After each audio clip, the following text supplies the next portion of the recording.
Synopsis: the warehouse was a massive building, surrounded by an unsettling quiet that stood on the outskirts of the town.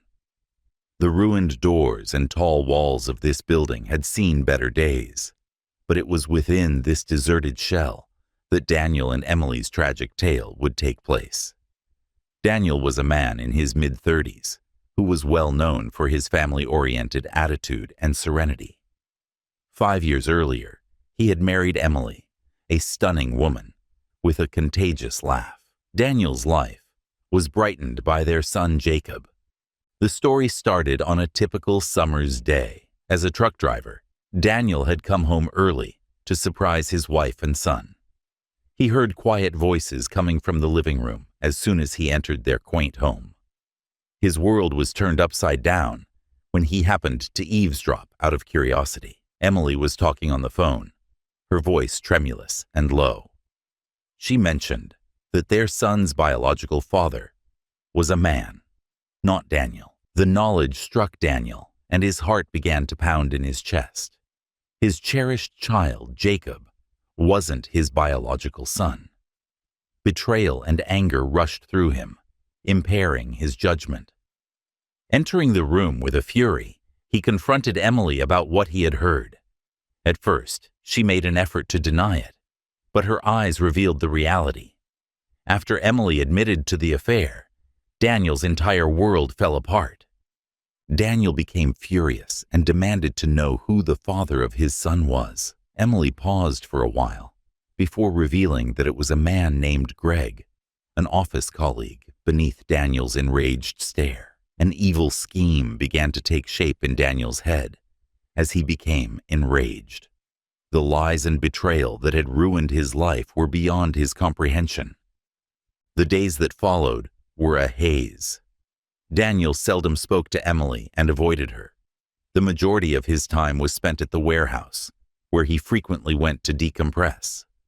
The large, deserted warehouse was the ideal setting for him to spend some alone time reflecting. That's where he hatched his evil scheme. Emily would never forget how he would hold her accountable for her transgression. Daniel told Emily he wanted to talk to her one evening. They needed time alone to talk about their future, he said, leading her to the warehouse. Sensing the tension, Emily followed him, hoping for a reconciliation. The warehouse was poorly lighted, and there was an eerie calm in the air.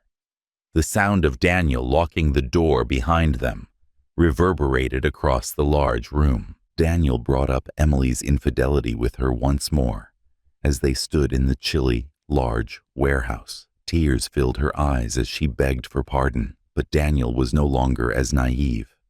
He charged her with damaging Jacob's future and their family. With a calculated moment, he seized Emily and pulled her to the massive industrial freezer located at the rear of the building. Emily fought, her requests for assistance becoming frantic screams. But Daniel wouldn't give up. His skin itched from the frigid air as he pushed her into the freezer. He locked her inside by slamming the door shut. As Emily's screams reverberated across the small room, Daniel looked aside, her fear numbing his thoughts. He drove home in a trance after leaving the warehouse and securing it behind him. Though his wrath overcame any sense of shame, the weight of his actions continued to weigh on him. Emily deserves it, he thought himself. She brought this on herself. Days went by, and their neighbors failed to notice Emily's absence. Daniel went about his daily business, attempting to preserve some sort of normalcy. However, the truth would eventually come to light. People nearby would soon notice Emily's departure and the unsettling silence of the warehouse. Jacob was the one who initially noticed his mother's extended absence. When he asked Daniel where she was, Daniel lied to avoid having to face his son. He explained that Emily had taken a mental vacation. However, Jacob was a smart youngster who felt that something was really wrong. The remorse that Daniel had buried deep inside of him started to surface as the days stretched into weeks. He was unable to sleep having dreams about Emily's motionless, frozen corpse every night. His awful act was hauntingly brought to memory by the warehouse. He was aware that he couldn't maintain his facade indefinitely. Eventually, the truth would surface, and when it did, the fallout would be severe. The moment Emily's employer reported her missing, the inquiry got underway. She hadn't turned up for work in over a week, and contacting her hadn't worked. Her co-workers worried about her safety, so they contacted the local authorities, who opened a missing persons investigation right away.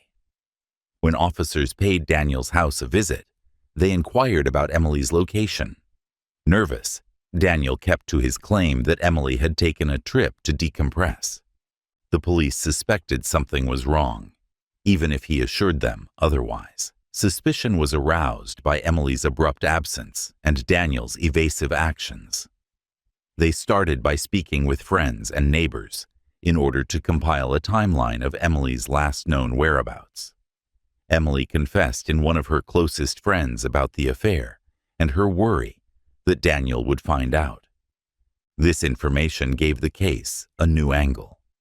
Now the cops had a reason to suspect foul play. They stepped up their surveillance of Daniel, watching him closely and following his whereabouts.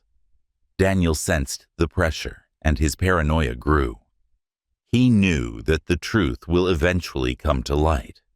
In the meantime, the warehouse continued to bear quiet testimony to the sinister secret it kept. When the officers discovered that Daniel was a frequent visitor, they made the decision to search the property. One morning, their footsteps reverberated through the deserted hallways as they arrived at the warehouse.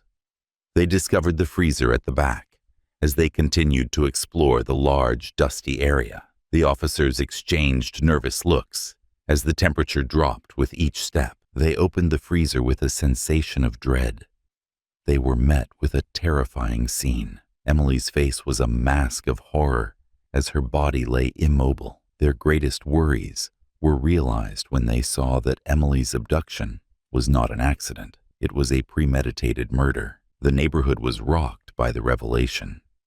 After being detained, Daniel was taken in to be questioned. He initially insisted on his innocence, but the overwhelming evidence and constant questioning eventually caused him to lose faith in himself.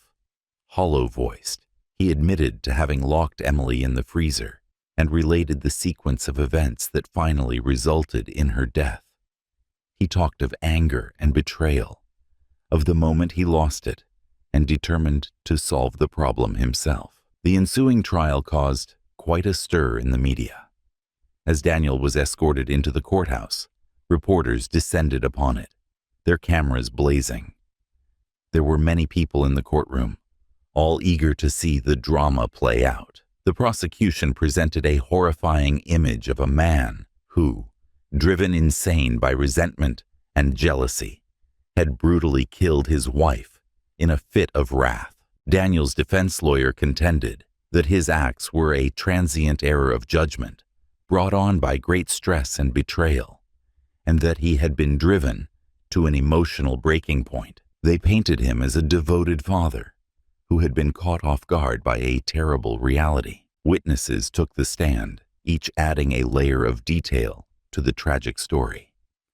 While acquaintances recalled Emily's worries and concerns over the affair, Emily's co-workers characterized her as a kind and devoted woman. Friends talked of Daniel's intense love for his family and his extreme shock at finding out that Jacob was actually his father. Jacob's testimony was the most moving of all. The little child, distraught and perplexed, told the judge that he missed his mother and didn't understand why she had to leave. Many in the courtroom were moved to tears by his innocent remarks, which brought attention to the real cost of Daniel's conduct. The jurors was shown the disturbing evidence from the warehouse as the trial went on. The images of Emily's frozen body and the freezer served as a sobering reminder of how horrible the murder was. Despite the emotional anguish Daniel was going through, the prosecution highlighted that his acts were deliberate and callous. Following several weeks of testimony and discussion, The jury rendered a decision. Daniel was judged responsible for 2 murders. Daniel was given a life sentence with the chance of release after 25 years, with the judge noting the complexity of the emotions involved, but denouncing the callousness of the murder.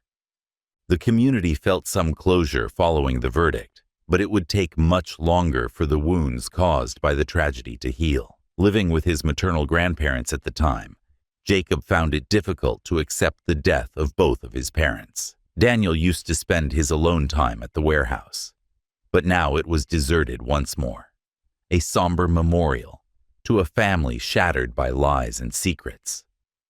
Years went by, and news of Daniel Andrews' once sensational trial stopped making headlines.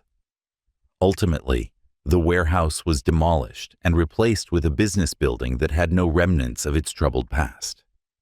However, for those who experienced the catastrophe firsthand, the incidents stayed ingrained in their memory and had a significant impact on how they lived. Jacob was raised by Sarah and Henry, his maternal grandparents. They tried their best to replace the vacuum left by his parents by giving him a secure and caring home. Now a teenager, Jacob had grown resilient beyond his years. In spite of his early childhood tragedy, he was a stellar student who took comfort in friendships and sports. His grandparents answered his inquiries with compassion and candor, and they were always upfront with him regarding his parents.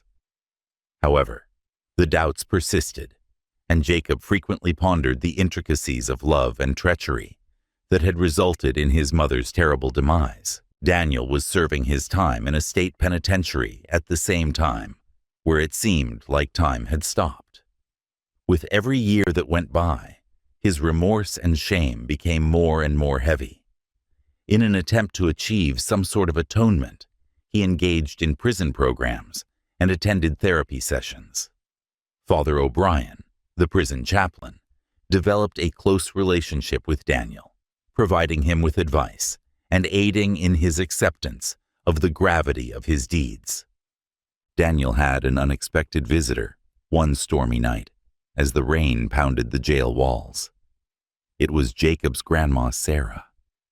Her face was wrinkled with age and grief, and her hair had become gray, but there was a steely determination in her eyes. She had come to talk to Daniel in the hopes of getting some answers, maybe even some sort of closure. The only sound emanating from the antiseptic visiting room, where they sat opposite from one another, was the hum of fluorescent lights.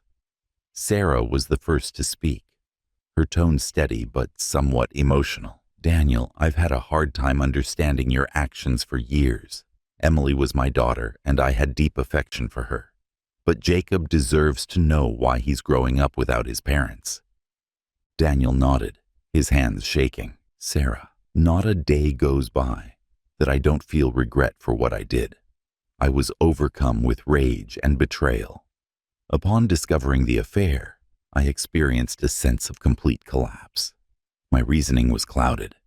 I took my anger out on Emily in the worst way possible because I was so overcome with rage." Sarah listened with a pained yet sympathetic gaze. "Daniel, I'm unable to forgive you, but for Jacob's sake, I had to hear your side of the story. We all didn't understand how powerful this boy really is. No matter how unpleasant it may be, he deserves to know the truth." They talked about the intricacies of their shared pain and the way forward for hours on end. Even if forgiveness remained unattainable, at the conclusion of it, both of them experienced an odd feeling of closure. Over time, Jacob's curiosity about his father grew. He cautiously started writing letters to Daniel with the help of his grandparents. Overwhelmed with emotion, Daniel answered in humility and candor. Over time, their correspondence increased, overcoming the distance caused by Daniel's offense. Jacob saw that his father's acts were a product of intense, unresolved pain and learnt to distinguish the man from the horrific deed. Jacob went to see Daniel for the first time when he turned 18. He entered the prison, his heart racing with a mix of excitement and terror as the gates loomed wide. With a comforting smile, Father O'Brien was there to welcome him. Leading Jacob inside the visiting room, he observed that Daniel appeared paler and older than Jacob had anticipated. It was an uncomfortable and poignant meeting. Daniel felt hopeful for the first time in years, and Jacob had a ton of questions. They spent hours conversing, exchanging recollections and anecdotes as they attempted to put their broken family's pieces back together. Daniel expressed his regret and affection for Emily, and Jacob talked about his goals and desires. A shaky relationship started to develop between them, despite their difficult past. Jacob started to visit them more often, and with each visit, they became closer to some sort of understanding. Daniel saw these trips as an opportunity to mentor his kid in ways he had not been able to do previously, even though he knew he could never change the past. Years later, as a young man with a profound knowledge of atonement and forgiveness, Jacob stood before his father's parole hearing. In addition to expressing his sympathy for Daniel's loss and suffering, he also emphasized the improvements he had noticed in his father. The board paid attention, struck by Jacob's compassion and maturity. After being given parole, Daniel was greeted by Jacob and his grandparents as he left the prison. It was a time filled with recollections of a past that would never truly go away, making it bittersweet. However, there remained hope for the future as they left together, a chance to put what had been destroyed back together. For the first time in years, they faced the long and difficult road ahead, united, prepared to carve a fresh route out of the shadows of the past.